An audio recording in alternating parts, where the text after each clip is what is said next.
Eh sì ragazzi, eccoci qua, ciao ciao.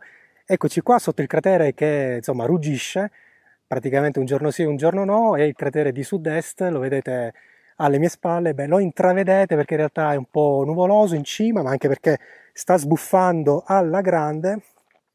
Beh, non so se arriva l'audio, ma insomma un bel po' di tremore e boati. Ma non siamo qui per parlare naturalmente del vulcano, ma di qualcos'altro di vulcanico, di altrettanto vulcanico, bello tosto, cioè sempre di lei. Eccola qua. E eccola qua, siamo qui parcheggiati sotto il cratere di sud-est, luci di posizione accese, è pieno giorno, quindi non so se riuscite a vederla, ma dettaglio delle luci posteriori, eccole qui, le luci di parcheggio, vedete? È acceso soltanto il bordino esterno, soltanto quello. Eh?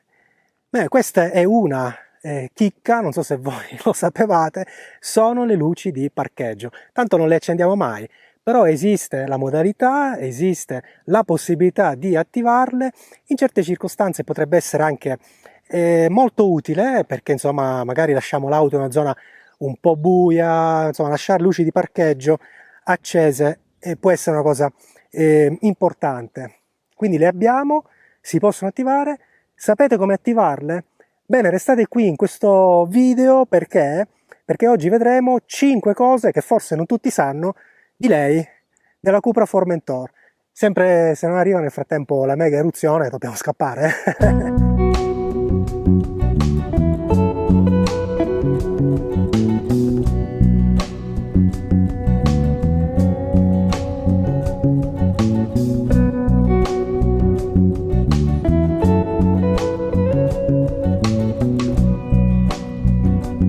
Dunque ragazzi, cominciamo dal primo trucchetto, insomma, sempre cose che sono scritte sul manuale, quindi non me le sono inventate io, né le ho scoperte io, né la Cupra le ha rivelate, no? Segretamente a me. No, basta leggere il manuale, però lo capisco, è lungo, insomma, scritto piccolo, non li leggiamo mai.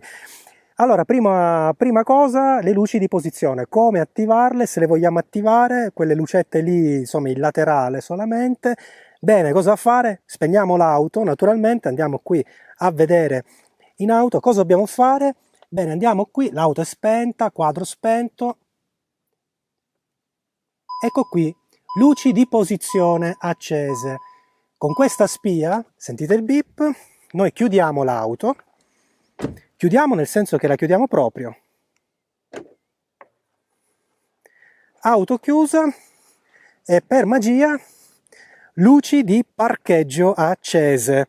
Vedete? Beh, adesso col giorno siamo anche contro luce, non è il massimo delle condizioni per questa ripresa. So, ho timore che poi esplodesse il vulcano, che ho detto facciamola adesso o mai più. Dai, in realtà scherzo, mi sono trovato adesso a farlo e mi è venuto in mente che insomma alcune di queste cose non le conosciamo, io stesso chissà quante cose ignoro, ma primo trucchetto, luci di parcheggio.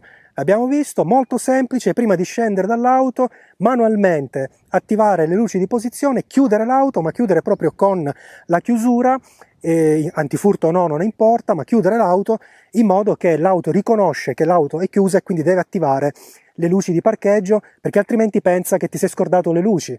No, non me le sono scordate, le ho accese, chiudo l'auto, quindi sono luci di parcheggio. Questo è il primo trucchetto della Cupra Formentor. Vediamo gli altri.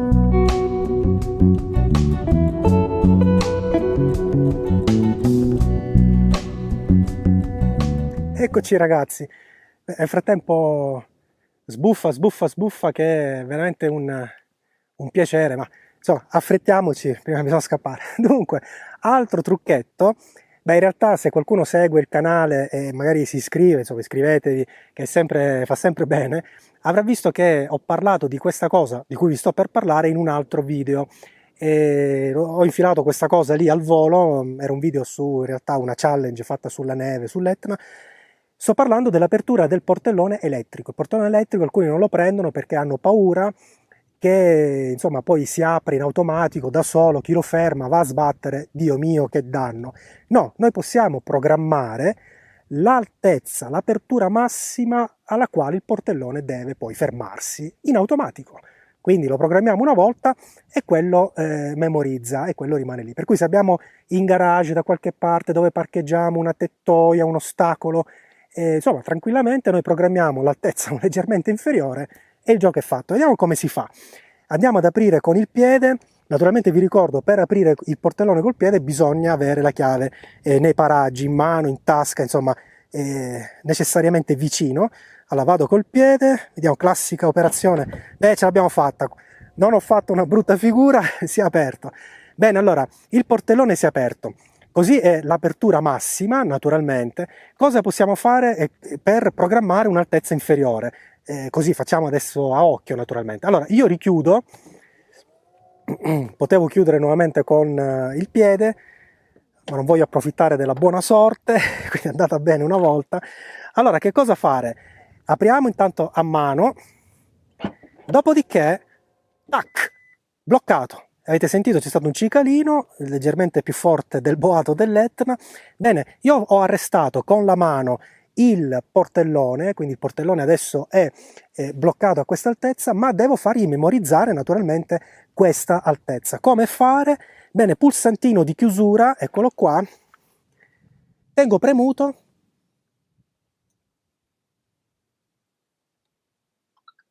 cicalino proveniente dall'interno dell'auto, noi indaghiamo da quale zona provenga, ma lui ha registrato. Per cui cosa facciamo adesso?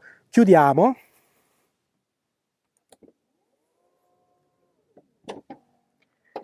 Bene, apriamo e lui si deve fermare lì oppure no? Sì ragazzi, si è fermato lì, ha memorizzato la posizione, per cui voi non sbatterete mai con il portellone, insomma il portellone sarà sempre bello fermo a questa altezza. Vedete? Si è proprio bloccato, veramente apertura minima, ma insomma in certi casi può essere necessario questo tipo di operazione, ma potete anche impostarlo, come dire, leggermente più alto, dipende dalle vostre esigenze, però voglio dire, l'importante è che voi mettete una mano, quella è l'altezza, e poi a cui far memorizzare col cicalino la apertura. Noi cosa facciamo adesso per resettare? Alziamo tutto a mano. Benissimo, aperto tutto, massima apertura, e andiamo nuovamente a memorizzare qui con il nostro pulsantino, cicalino e lampeggio anche delle frecce che conferma che ha memorizzato questa posizione. Quindi in questo caso la popolazione, la posizione apertura massima. Chiudiamo.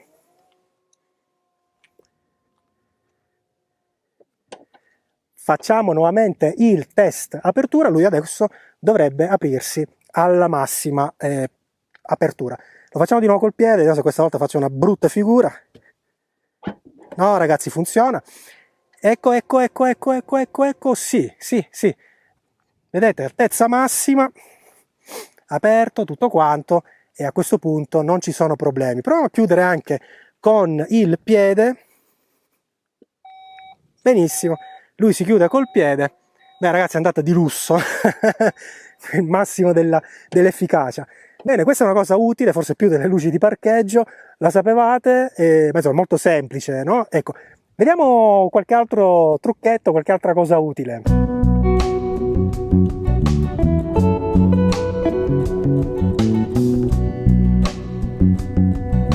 Bene ragazzi, terza dritta, diciamo così.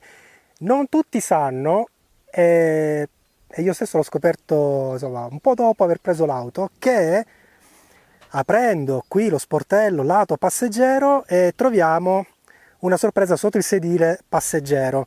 Andiamo a vedere di cosa si tratta. Dunque, perdonate l'auto, insomma, molto sporca. Ce ne andiamo qui ed ecco un misterioso cassetto portaoggetti che si apre. Beh, non vi faccio vedere cosa tengo qui, no vabbè dai, scherzo. Praticamente sono soltanto dei guanti di pelle, vecchio stile, insomma vecchia coupé, vecchia Alfa Duetto. Comunque è un vano portaoggetti nascosto, insomma segreto, talmente segreto che non tutti non tutti effettivamente trovano o hanno visto già praticamente a primo colpo appena presa l'auto. Voi lo sapevate oppure no? Io l'ho scoperto un po' di tempo dopo da solo, nessun manuale, niente. Praticamente mi era caduta una cosa sotto il sedile e ho provato a mettere la mano e ho visto che era tutto chiuso. Ho detto cos'è qua? Ho pensato di spostare il sedile con quella maniglia e invece non ho spostato il sedile con quella maniglia, ma ho aperto quel misterioso cassetto. Speravo di trovarci dei soldi, insomma, magari con la consegna dell'auto. Sapete come quando si regala, non so se è una vostra usanza anche, quando si regala magari un portafogli, una borsa, no? L'abitudine di inserire magari dei soldi, una monetina. Speravo di trovare una carta da 100 euro, la prima rata della macchina, cose così, l'anticipo rimborsato. Insomma, no, niente, non ho trovato niente, solo il cassetto vuoto.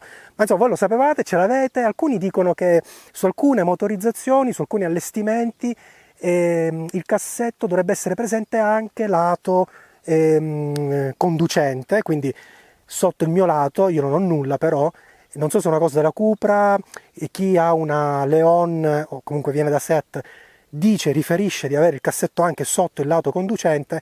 Magari poi mi fate sapere come siete combinati voi, insomma, se avete cassetti sopra, sotto, a destra, insomma magari ce l'avete solo a casa, che poi dove serve davvero. Va bene, questo lo sapevate?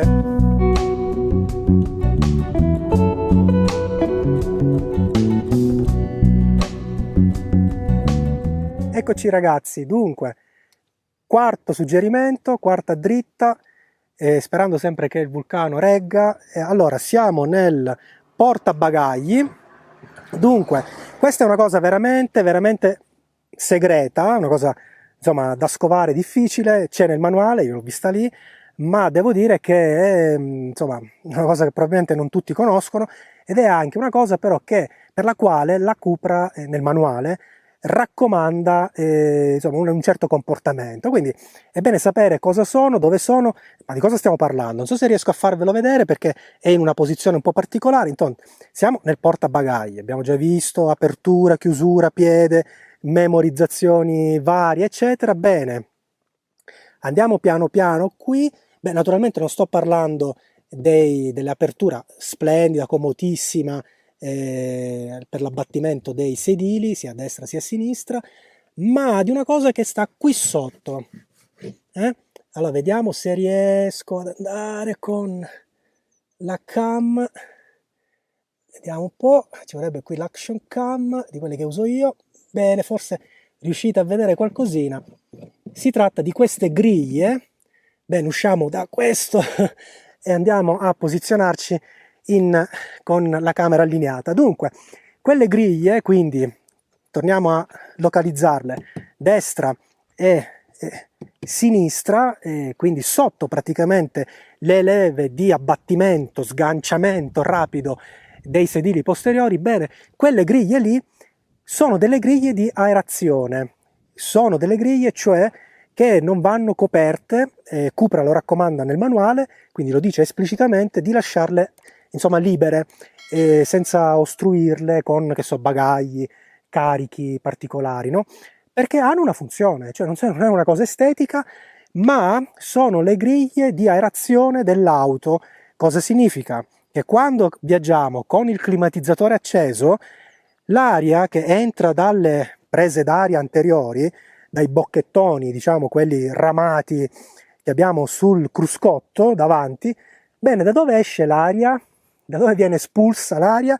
Proprio da quelle prese d'aria lì sotto posteriori che vanno ovviamente a riversarsi poi fuori sul telaio, diciamo la parte esterna del telaio. Quindi c'è un ricircolo dell'aria naturalmente che avviene proprio in questi termini. L'aria che entra viene buttata fuori, perché altrimenti non funziona la climatizzazione.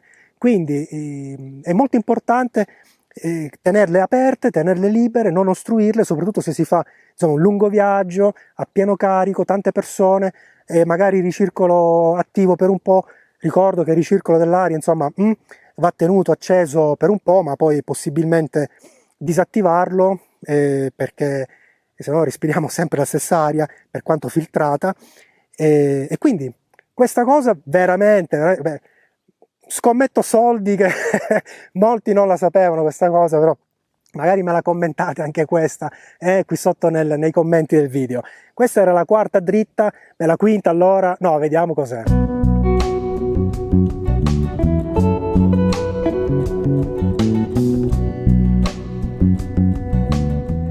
Bene ragazzi, ultima dritta, beh, in realtà avevo in mente di parlarvi di altre cose forse più interessanti, ma riguardavano l'abitacolo, le luci, quindi insomma in piena luce, in pieno giorno non avremmo visto nulla. Siamo arrivati forse al limite a fare qualcosa sulle luci di parcheggio, quello che abbiamo visto all'inizio. Bene, quindi rimaniamo in zona controllata, buio, e soprattutto non abbiamo a che fare con le luci, ma con una cosa ancora del portabagagli, ed è qualcosa che qualcuno ha segnalato, insomma, come insomma, qualcosa che non conosceva, che non sapeva, e effettivamente sembra anche questa una cosa un po' misteriosa, non facilissima da sapere. Allora, lasciamo stare la mia vaschetta in gomma, alziamo il tappetino e ragazzi, un attimo che lo alzo così, perché con la cam in mano non è facile. Bene, prendo questa cosa qua. Ragazzi, questa cosa qua è il bullone antifurto, lo riposo perché ragazzi in questo momento sto facendo le acrobazie, nel frattempo in mano la cam, quindi praticamente cosa significa? Significa che con il dado in antifurto voi potete poi smontare le ruote quando andate dal gommista, perché ho letto che addirittura alcuni si chiedevano ma come si fa, cioè ma dove si trova eccetera, e si trova proprio lì, quindi mi raccomando non perdetelo, poi riponetelo sempre al suo posto quando poi finite il montaggio, smontaggio dal gommista, perché altrimenti poi è un bel grattacapo. Dunque dado, bullone, antifurto per poter intervenire nello smontaggio dei cerchi fantastici. Beh, quelli che avete non ha importanza, sono tutti bellissimi. Viva sempre i 19 pollici, gusto, preferenza personale. Quindi anche questo dado antifurto da conservare, lo riponete sempre lì, lo prendete da lì e poi lo posate lì, perché altrimenti rimanete fregati. Naturalmente è una cosa in cui non tutti si sono imbattuti, perché non tutti hanno insomma, cambiato già i copertoni, molti non hanno nemmeno ancora l'auto, quindi non si sono posti il problema. Ma se cambiate i copertoni, insomma, cambiate le ruote, fate il cambio di stagione, insomma, per qualunque necessità di questo tipo, quel dado vi risulta poi fondamentale. Io ricordo la prima volta, sapevo che insomma si trova lì in generale da un'altra auto precedente, ma la prima volta il gommista mi ha detto, e il dado? Ho detto, un attimo e lo cerchiamo, e l'abbiamo trovato dove immaginavo che fosse, io non lo sapevo che era lì, era la prima volta ma l'ho trovato. Bene, adesso lo sapete anche voi, con queste 5 dritte, insomma, piccole e grandi, alcune veramente misteriose, quella delle prese lì dietro, no? Dai, quella è veramente una chicca. Va bene, vi saluto, ci vediamo qui sul canale, sempre, mi raccomando iscrivetevi, anche perché magari vediamo che notizie porta lì il cratere, per adesso non si vede, è copertissimo, ma sbuffa la grande. Ragazzi, sempre qui, alla prossima e soprattutto ciao ciao!